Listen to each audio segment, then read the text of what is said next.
ជំនាញកម្ពុជាទាំង3ដែលកំពុងមានឱកាសការងារទីផ្សារខ្ពស់នៅក្នុងឆ្នាំ2026តោះយើងទៅស្វែងយល់ទាំងអស់គ្នានៅ leading ទី3គឺជំនាញ e-commerce and digital marketing វាគឺជាជំនាញមួយដែលទាក់ទងជាមួយនឹងការគ្រប់គ្រងការលក់និងការផ្សព្វផ្សាយលើប្រព័ន្ធ digital ហើយដូចជាយើងដឹងចឹងអាជីវកម្មមួយចំនួនធំគឺបានផ្លាស់ប្ដូរពីការលក់តាមបែបធម្មតាមកការលក់តាមប្រព័ន្ធ digital ដូចជានៅលើ platform Facebook, TikTok ឬក៏ Instagram ជាដើម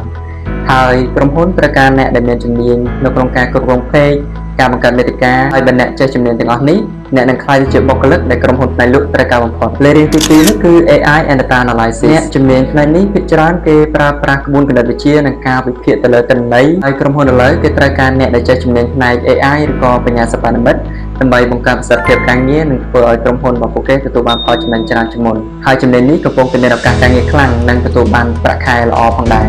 ចូលមកដល់ជំនាញទី1ដែលស្ទើរតែគ្រប់ក្រុមហ៊ុនទាំងអស់ត្រូវការនោះគឺជំនាញ Cyber Security តួនាទីរបស់អ្នកជំនាញផ្នែកនេះគឺការការពារសុវត្ថិភាពប្រព័ន្ធនិងទិន្នន័យរបស់ក្រុមហ៊ុនពីការគំរាមកំហែងតាមប្រព័ន្ធអ៊ីនធឺណិតឬក៏ការគំរាមកំហែងនានាដែលភាគច្រើនយើងស្គាល់ថា hacker ហើយម្យ៉ាងវិញទៀតប្រទេសកម្ពុជាក៏កំពុងតែបោះជំហានយ៉ាងរហ័សនៅក្នុងវិស័យបច្ចេកវិទ្យាដើម្បីឈានទៅកាន់ឧស្សាហកម្ម 4.0 នៅឆ្នាំ2030ហើយកាលណាការប្រើប្រាស់បច្ចេកវិទ្យាកាន់តែច្រើនហានិភ័យក៏កាន់តែខ្ពស់ផងដែរអញ្ចឹងហើយបានជាក្រុមហ៊ុនជាច្រើនពិសេសគឺនៅក្នុងវិស័យធនាគារឬក៏ស្ថាប័នធំៗអីគេតែងត្រូវការអ្នកដែលមានជំនាញផ្នែកនេះដើម្បីការពារទៅលើប្រព័ន្ធសុវត្ថិភាពឬក៏ទិន្នន័យរបស់ពួកគេហើយជំនាញនេះមិនត្រឹមតែមានតម្រូវការទីផ្សារខ្លាំងប្រាក់ខែក៏ទទួលបានល្អនៅក្នុងវិស័យបច្ចេកវិទ្យានេះដែរ